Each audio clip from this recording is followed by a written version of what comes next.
Supernatural, Dog Edition, by Schmacky. Milk bones, milk bones, milk bones! Oh, Sam the sheepdog thought as he sat on the kitchen floor, wagging his tail hopefully. Was there anything better than a milk bone? Well, in actuality, there were probably a great many other things, but for a dog to think in this manner would be blasphemy. Blasphemy! Truly, milk bones were the center of the canine universe, and if it wasn't milk bones, it was sure to be something else of that ilk, all of the genus Dogus treatise. Any self-respecting canine would want nothing more from life than a simple, humble milk bone, a pat on the head, and a kind word of praise from its master. Or, at least that's how Sam was trying to think. You see, Sam was a very special dog. Not a dog who would usually spend his time thinking about dog treats. He was a hunting dog, but not in the usual sense. He hunted the supernatural. Sam had been bought as a puppy by his owner, John, and trained along with his dog brother, Dean, to hunt and kill all sorts of paranormal ghoulies. After all, it was the responsibility, nay, duty, of a dog to keep dangerous things away from its master, so why not the whole of humanity? But the lifestyle wore on Sam. He soon found himself yearning for a different life, a simple life, a biscuit and walkies kind of life. So he ran away. He lived on the streets for a few weeks until a nice lady had taken him to live with her and her golden retriever, Jess, on their farm.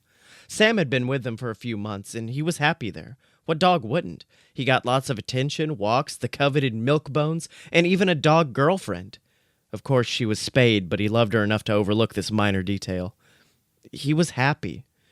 Except, of course, he did have the brief flashes of despair, usually when he thought about Dean or John. Sam wondered what they were doing and if they were okay. He guessed he'd never know. Well, he did find out. One evening in October. Sam! Sam! Jess's anxious barks roused him from his slumber. Woof! What is it? Sam said groggily.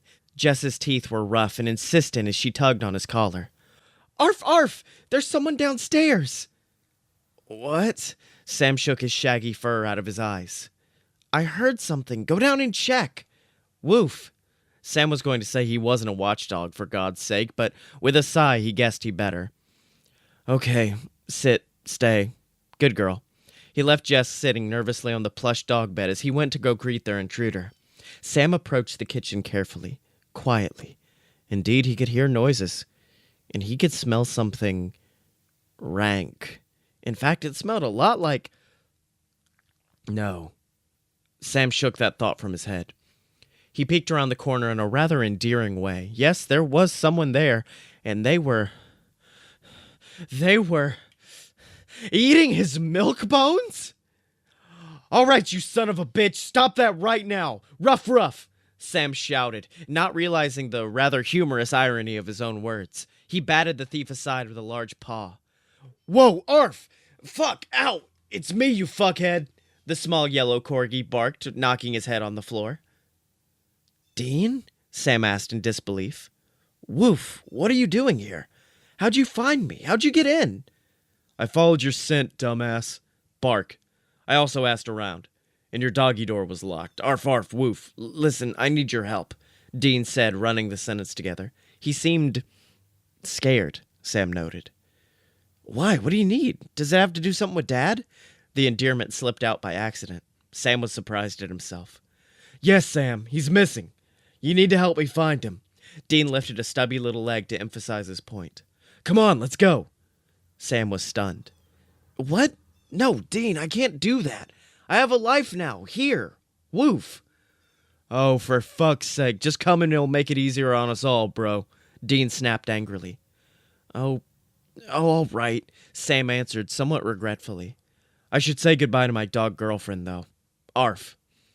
Oh, fine, but do it quickly. Several lies and one tearful farewell later, Sam and Dean slipped out of the doggy door. So where to? Sam asked. Come with me, woof. There's something I need that's a little whiles away. Ah, fuck, I hate the countryside. After about a half an hour's walk, Dean went to a spot and started to dig. Soon he retrieved a book. He showed it to Sam. See, this is Dad's journal. I think there may be clues to where he is. He nosed it open. What do you think?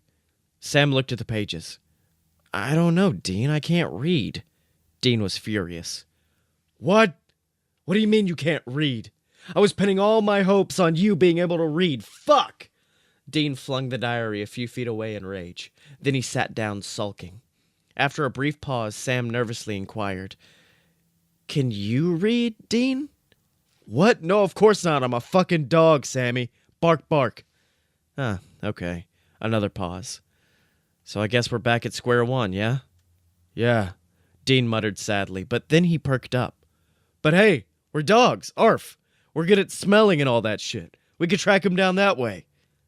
True, Sam said thoughtfully. So where's the car? Huh? Dad's car, Sam said, somewhat warily. We'll need transportation. Oh, back at the hotel where you left it, a few towns away. Like we were so close to you, wasn't it? Rough. Dean, why didn't you bring the car? How will we get anywhere? We can't walk the whole way. Hell, you look like you're ready to drop dead now. Arf! I can't fucking drive, Sam. I'm a dog. And besides, I tried and my feet couldn't reach the gas pedals or the steering wheel. I'm a corgi, for fuck's sake. He sounded on the verge of tears. Oh, Dean, it's okay. We can walk. It'll be fine. Let's go. Are you sure, Sammy? Do you really think we can find him? Can we do this? Bark? Dean tentatively asked, sounding unsure and horribly nervous in general. Yes, Dean. Together we can. We'll do it. We'll be okay. Arf. Sam suddenly felt an overwhelming rush of love for his dog brother. All right, Sammy, let's get this show on the road. Dean barked happily and darted across the road. Sam glanced down the road and felt a splash of icy panic. No, Dean, wait, look out! Sam howled along with the screeching tires. Now, afterwards, if you had asked Dean if there was anything he could have changed about his departure from the world, aside from its thorough untimeliness, his resounding answer would have been the damn car. And Dean's mind being converted into road pizza by a 5-ton semi would have been a far more dignified death, a man's death. But unfortunately, it wasn't an 18-wheeler, the manliest of vehicles and bane of small critters everywhere that cut his promising life short, but a Toyota Corolla, the humblest of vehicles, perhaps rivaled only by the Ford Fiesta. Yes, a Toyota, driven by a young couple, early 20s, who were not only engaged in a marital way, but also engaged in a conversation about the proper way to boil an egg. Incidentally, this very argument would be their undoing, as morning after morning the same fight over and over for 10 years, until the man came home from work to find the house empty, and the kids gone, and a note from the missus on the dining table. The couple were too engrossed in their discussion of shells and firm yolks that they never noticed the small corgi scuttle into the middle of the road. They did, however, notice the small bump and howl of disbelief from the side of the road. The following half hour was a blur of obscenities, disbelief, and a call to animal control. Sam wondered what kind of freaks kept animal control in their cell phone's contacts list. Next thing he knew, he was being tossed in the back of a truck. Sam vaguely remembered biting the guy, the taste of blood in his mouth. The first thing Sam noticed after coming out of his haze was the fact that he was in a cage. The second thing he noticed was that a part of his anatomy he was rather attached to was missing.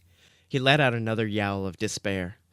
Unfortunately, the trauma of losing his brother, his father, his girlfriend, and his junk led Sam to become a neurotic dog. He barked at all hours of the day and pissed everywhere. The employees at the Humane Society soon grew tired of him, and as soon as people saw the special needs tag on his cage, they looked the other way. The idea of adopting him quelled before it was even considered.